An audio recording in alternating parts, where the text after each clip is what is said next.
Breaking news చూస్తున్నాం. యమన్ పై Israel missiles వర్షం కురిపిస్తోంది. యమన్ రాజధాని సనాలో గ్యాస్ స్టేషన్లు, విద్యుత్ కేంద్రాలపై వైమానిక దాడులు చేస్తోంది. మిలిటరీ అకాడమీ, ప్రెసిడెంట్ ప్యాలెస్ సమీపంలో భారీ పేలుళ్లు సంభవించాయి. ఇజ్రాయెల్ పై మిజైల్ ప్రయోగించింది హౌతీ రెబెల్స్. అయితే ఈ ప్రయోగానికి ప్రతీకారంగా హౌతీలపై ఈ ప్రతీకార చర్యలో భాగంగా ఇజ్రాయెల్ ఈ బాంబు దాడులు చేసినట్లుగా తెలుస్తోంది. అయితే చాలామంది ప్రాణాలు కోల్పోయినట్లుగా సమాచారం. ఈ దాడుల వల్ల వైమానిక దాడులు చేసినట్లుగా తెలుస్తోంది. యమన్ రాజధాని సనాలో ఇజ్రాయెల్ జరిపినటువంటి ఈ దాడుల్లో అనేక మంది ప్రాణాలు కోల్పోయారు. భారీగా ఆస్తి నష్టం సంభవించింది. ఒక్కసారిగా యమన్ ఉలిక్కి పడ్డటువంటి పరిస్థితి కనిపిస్తోంది. మిలిటరీ అకాడమీ, ప్రెసిడెంట్ ప్యాలెస్లకు సమీపంలో ఈ దాడి జరిగినట్లుగా తెలుస్తోంది. హౌతీలపై ప్రతీకార చర్యలకు దిగుతోంది. ఒక రకంగా చెప్పాలంటే ఇజ్రాయెల్ ఈ మధ్య కాలంలో ఇజ్రాయెల్ మీద హౌతీలు చేసినటువంటి ఒక దాడిలో భాగంగా భారీ నష్టాన్ని చవిచూడాల్సి వచ్చింది. దీనికి ప్రతీకారంగా ఇప్పుడు యెమెన్పై దాడులకు సిద్ధమవుతోంది ఇజ్రాయెల్.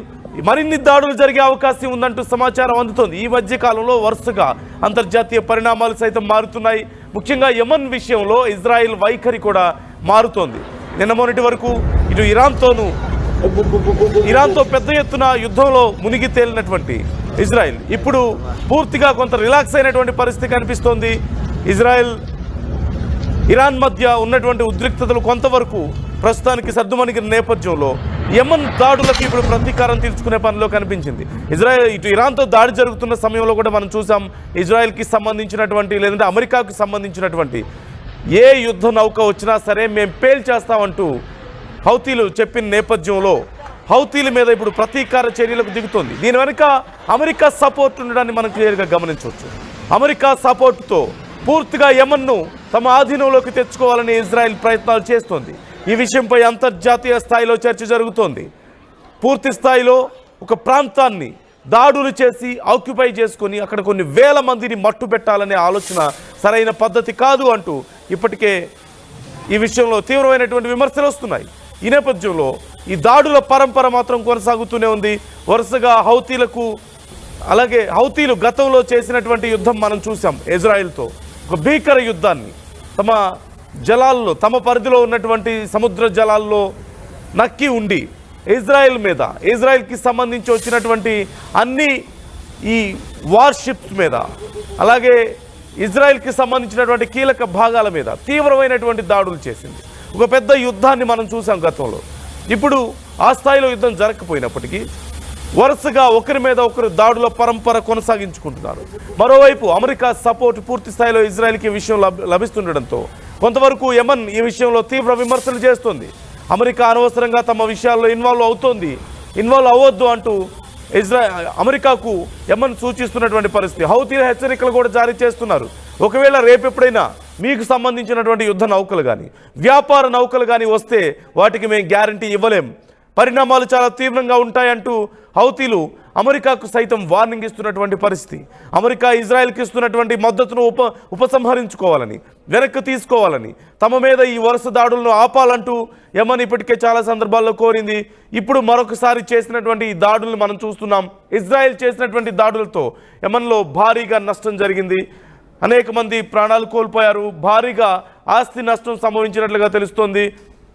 ముఖ్యంగా మిలిటరీ అకాడమీ, ప్రెసిడెంట్ ప్యాలెస్ల సమీపంలో ఈ భారీ పేలుడు సంభవించినట్లుగా మనకు సమాచారం అందుతోంది. యెమెన్ రాజధాని సనాలోని విద్యుత్ కేంద్రాల లక్ష్యంగా ఇజ్రాయెల్ ఆదివారం ఈ వైమానిక దాడులకు పాల్పడింది. కొద్ది రోజుల క్రితం హౌతీ రెబెల్స్ ఇజ్రాయెల్ వైపు ఒక క్షిపణిని ప్రయోగించారు. ఈ క్రమంలో దానికి ప్రతీకారంగా ఇరాన్ మద్దతు ఉన్నటువంటి ఈ గ్రూప్పై మరోవైపు ఇరాన్ మద్దతు యెమెన్కి లభించడం పట్ల కూడా ఇజ్రాయెల్, అమెరికా చాలా ఆగ్రహంగా ఉన్నాయి. ఈ విషయంలో చాలా అసంతృప్తిని వ్యక్తం చేస్తున్నటువంటి పరిస్థితి కూడా మనకు కనిపిస్తోంది. ఇజ్రాయెల్ ఈ విషయంలో ప్రతీకార దాడి చేసిందని చెప్పాలి. సనాలోని ఒక విద్యుత్ ప్లాంట్, అలాగే గ్యాస్ స్టేషన్ సహా పలు ప్రాంతాల లక్ష్యంగా ఇజ్రాయెల్ వైమానిక దాడులు చేసింది. హౌతీ మీడియా దీనికి సంబంధించి డీటెయిల్స్ తెలియజేసింది. మిలిటరీ అకాడమీ, ప్రెసిడెంట్ ప్యాలెస్, అలాగే ఇతర ప్రాంతాల్లో పెద్ద ఎత్తున ఈ శబ్దాలు వెలువడింది అంటూ కూడా మనకు తెలుస్తుంది. మనం స్క్రీన్ మీద చూస్తున్నాం.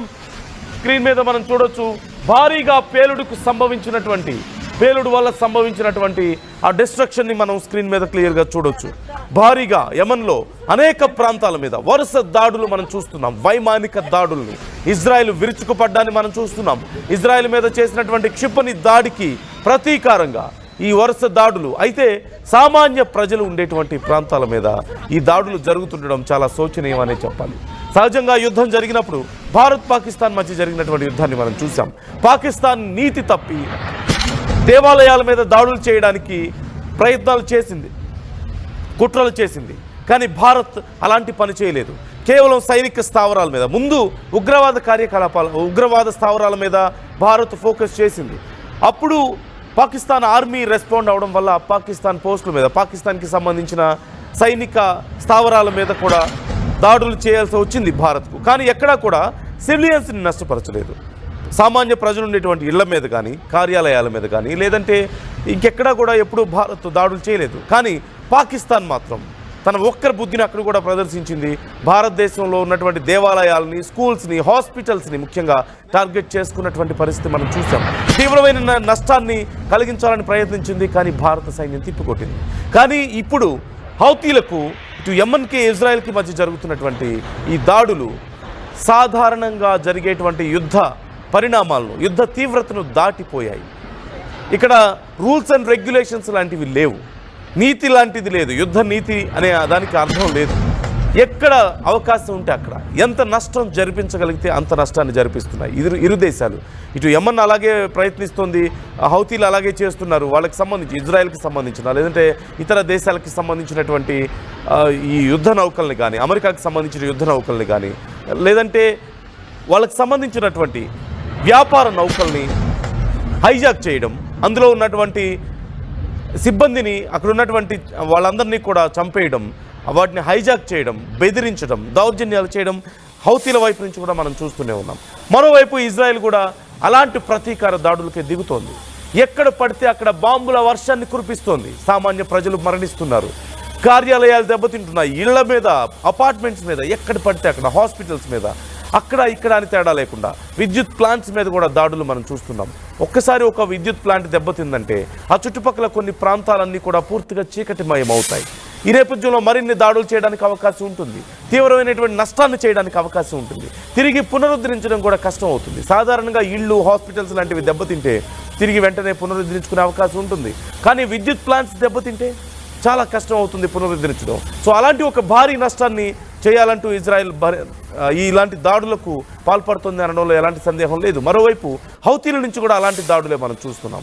ఇష్టం వచ్చినట్లుగా దాడులు ఒకరి మీద ఒకరు చేసుకుంటూనే ఉన్నటువంటి పరిస్థితి. నిన్న మొన్నటి వరకు ఇరాన్తో తీవ్రంగా నష్టపోయినటువంటి ఇజ్రాయెల్ ఇప్పుడు మరొకసారి యెమెన్తో తీవ్రమైనటువంటి దాడులకు దిగుతోంది. యెమెన్ కూడా అలాంటి దాడులే చేస్తుంది. మరోవైపు ఇజ్రాయెల్కు అమెరికా సపోర్ట్ ఉంది, యెమెన్కు ఇరాన్ సపోర్ట్ లభిస్తుంది. ఈ నేపథ్యంలో ఇరు దేశాలకు కూడా భారీగా ఆయుధాలు లభిస్తున్నాయి, అలాగే ఫినాన్షియల్ సపోర్ట్ సైతం లభిస్తున్న నేపథ్యంలో ఇరు ప్రాంతాలు, ఇటువైపు యెమెన్ అనేది ఒక ప్రాంతం అయిన నేపథ్యంలో ఆ ప్రాంతానికి సంబంధించి కూడా కీలకమైనటువంటి సపోర్ట్ ఇరాన్ నుంచి లభిస్తోంది. ఈ తిరుగుబాటుదారులకు మీరు ఎలా సపోర్ట్ చేస్తారు అంటూ ఇజ్రాయెల్ అడుగుతున్నటువంటి పరిస్థితి కనిపిస్తోంది. ఇరాన్ సపోర్ట్ హౌతీలకు ఇవ్వడం పట్ల అమెరికా సైతం ఈ విషయంలో కొంత ఆగ్రహాన్ని వ్యక్తం చేస్తుంది. మీకు చూపిస్తున్నటువంటి విజువల్స్ కానీ, చెప్తున్నటువంటి వార్త కానీ వినడానికి కొంచెం కష్టంగా ఉండొచ్చు, సున్నిత మనస్కులు గాయపడవచ్చు, చిన్నపిల్లలకు కొంచెం డిస్టర్బింగ్గా ఉండొచ్చు ఇలాంటివి చూస్తే. కానీ వార్తను క్లియర్గా మీకు చెప్పాలనేదే మా ఉద్దేశం. ఈ నేపథ్యంలో ఆర్టీవీ జాగ్రత్తలు తీసుకోవాలని మీకు సూచిస్తోంది. Viewers description is advise. భారీ పేలుడుకు సంబంధించినటువంటి విజువల్స్ మనం చూస్తున్నాం స్క్రీన్ మీద. ఒక్కసారిగా ఆకాశాన్ని కమ్మేసినటువంటి ఆ పొగని మనం చూస్తున్నాం. పొగ మేఘాల రూపంలో మనకి భారీగా ఆకాశాన్ని కమ్మేసింది. భారీగా ఎగిసి పడుతున్నటువంటి మంటలను మనం చూస్తున్నాం.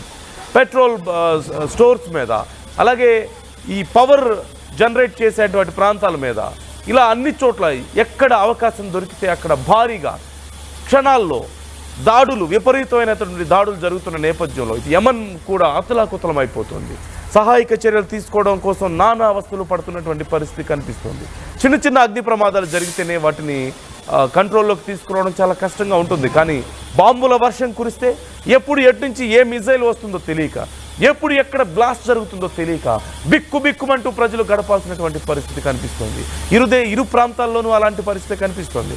యెమెన్ చేస్తున్నటువంటి దాడులకు ఇజ్రాయెల్లోని కొన్ని ప్రాంతాలు, ముఖ్యంగా ఈ బోర్డర్లో ఉండేటువంటి ప్రాంతాలన్నీ కూడా చాలా హై అలర్ట్లో ఉన్నాయి. అలాగే ఇజ్రాయెల్ చేస్తున్నటువంటి దాడులతో యమన్ కూడా అలాంటి పరిస్థితుల్లోనే కనిపిస్తుంది. మనం చూస్తున్నాం, ఎక్కడ చూసినా సరే భారీ పేలుళ్ళు, కిలోమీటర్ల కొద్దీ ప్రజలకు ఈ పేలుడు శబ్దాలు వినిపించి ఎక్కడ ఎప్పుడు తమ మీద ఏ బాంబు పడుతుందో తెలియక, ఏ మిజైల్ ఎక్కడ పేలుతుందో తెలియక భయంతో వణికిపోతున్నటువంటి పరిస్థితి మనం చూడొచ్చు.